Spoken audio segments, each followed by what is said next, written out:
세디 미로에서 에이전트가 긴 복도를 걷습니다.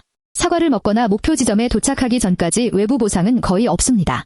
A3C처럼 보상을 직접 최대화하는 강화학습은 신호가 없는 구간에서 무엇을 배워야 할지 막막해집니다. 2016년 디프마인드가 발표한 UL리얼은 여기서 질문을 뒤집었습니다.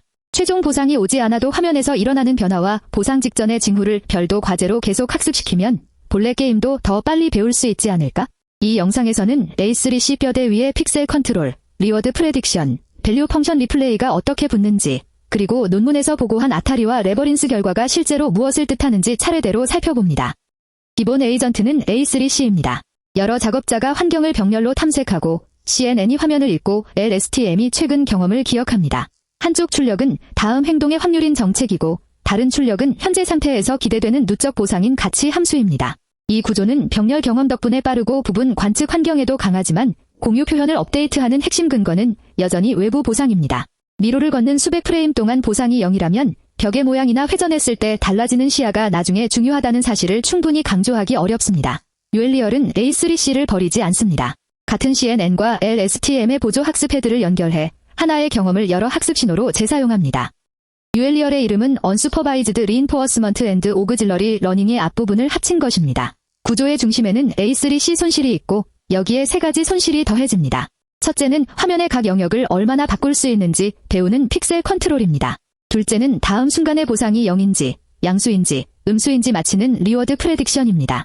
셋째는 저장된 최근 경험으로 가치 함수를 추가 학습하는 밸류 펑션 리플레이입니다. 중요한 점은 이 헤드들이 서로 완전히 독립된 네트워크가 아니라 CNN과 LSTM의 상당 부분을 공유한다는 것입니다. 보조 과제에서 찾은 벽, 사과, 회전 같은 특징이 본래 정책과 가치 함수에도 바로 전달됩니다. 픽셀 컨트롤은 입력 화면을 격자로 나누고 각 칸의 픽셀 밝기 변화량을 가짜 보상처럼 취급합니다. 예를 들어 미로에서 왼쪽으로 회전하면 벽의 경계가 크게 움직이고 앞으로 가면 바닥 무늬가 가까워집니다. 에이전트는 각 행동이 어느 격자의 변화를 키우는지 별도의 Q-러닝 문제로 배웁니다. 이것은 미래 화면을 그대로 복원하는 과제와 다릅니다. 단순 복원은 무엇이 보이는지를 익히지만 픽셀 컨트롤은 내 행동으로 무엇을 바꿀 수 있는지를 익힙니다. 논문의 무작위 미로 비교에서도 입력 복원보다 변화 예측이 좋았고 변화를 직접 제어하도록 학습한 픽셀 컨트롤이 가장 좋은 결과를 냈습니다. 보상이 드문 게임에서는 평범한 0 보상 장면이 학습 데이터를 거의 독점합니다. 리워드 프레딕션은 최근 3개 화면을 보고 다음 보상이 0, 양수, 음수 중 무엇인지 분류합니다. 여기서 논문은 리플레이 버퍼를 보상이 있었던 묶음과 없었던 묶음으로 나누고 두 종류를 같은 비율로 샘플링했습니다. 따라서 실제 환경에서는 희귀한 사과 획득 장면이 학습 배치에서는 훨씬 자주 등장합니다. 이 편향된 샘플링은 정책이나 가치 함수를 직접 왜곡하지 않습니다. 보상 예측 헤드는 공유 CNN이 보상 직전의 시각적 징후를 잘 알아보도록 만드는 용도로만 쓰이기 때문입니다. UL리얼은 최근 2000개의 관찰, 행동, 보상을 작은 리플레이 버퍼에 저장합니다. A3C는 현재 경험으로 온폴리시 업데이트를 수행하고 밸류 펑션 리플레이는 과거 구간을 다시 뽑아 가치 함수 회귀를 추가로 수행합니다. 시간 구간의 시작점을 무작위로 바꾸기 때문에 새로 발견된 보상 관련 특징이 이전 상태의 가치 추정으로 더 빨리 전파됩니다. 리워드 프레딕션과 달리 이 샘플링은 보상 유무로 비율을 기울이지 않습니다. 픽셀 컨트롤 역시 같은 버퍼에서 오프 폴리시 Q-러닝 업데이트를 받습니다.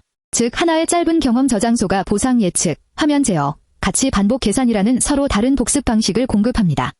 전체 업데이트를 보면 역할 분담이 선명합니다. A3C 손실은 방금 정책이 만든 경험에서 온폴리시로 계산합니다. 픽셀 컨트롤은 리플레이된 경험에 N스텝 Q-러닝을 적용합니다. 리워드 프레딕션은 보상 장면을 절반 포함하도록 재균형한 데이터로 분류 손실을 계산합니다. 밸류 펑션 리플레이는 편향하지 않은 과거 구간으로 가치 손실을 한 번 더 계산합니다. 내 손실에는 각각 가중치가 있고 합쳐진 기울기가 공유 CNN과 LSTM을 업데이트합니다. 보조 과제는 환경에서 새로운 라벨을 요구하지 않습니다. 화면, 행동, 원래 보상처럼 A3C가 이미 봤던 정보만 재구성해서 학습 밀도를 높입니다. 논문은 세디 1인칭 레버린스 과제에서 원시 RGB 화면만 입력으로 사용했습니다. 무작위 미로에서 사과는 +1, 목표 지점은 +10 보상을 주고 목표에 도착하면 다시 생성됩니다. 전체 보조 과제를 결합한 UL리얼은 평균 인간 정규화 점수 87%를 기록했고 기본 A3C는 54%였습니다. A3C가 도달한 최고 성능에 필요한 환경 스텝을 기준으로 하면 평균 학습 속도 향상은 10배, 중앙값은 11 곱하기 사인이었으며 과제에 따라 최대 18 곱하기 사인까지 보고됐습니다. 이 결과는 단순히 마지막 점수만 오른 것이 아니라 같은 수준에 도달하는 데 필요한 경험량이 크게 줄었다는 뜻입니다. 유엘리얼은 57개 아타리 게임에도 적용됐습니다. 논문이 보고한 인간 정교화 성능은 평균 880%, 중앙값 250%입니다. 같은 그림에서 A3C는 평균 85%였고 당시 비교한 프라이오러타이즈드 두얼링 DQN 계열보다 높은 집계 성능을 보였습니다. 평균이 매우 큰 이유는 일부 게임의 높은 점수가 전체 평균을 끌어올릴 수 있기 때문입니다. 그래서 중앙값 250%도 함께 봐야 합니다. 또한 논문은 하이퍼 파라미터 설정을 바꾼 에이전트 집단에서 유엘리얼이 A3C보다 더 견고했다고 보고합니다. 이 수치는 2016년 논문의 평가 프로토콜에 대한 결과이지 오늘날 모든 아타리 설정에서 보장되는 절대 성능은 아닙니다. 레버린스 절제 비교는 각 부품의 역할을 보여줍니다. A3C만 썼을 때 평균 인간 정규화 점수는 54%였습니다.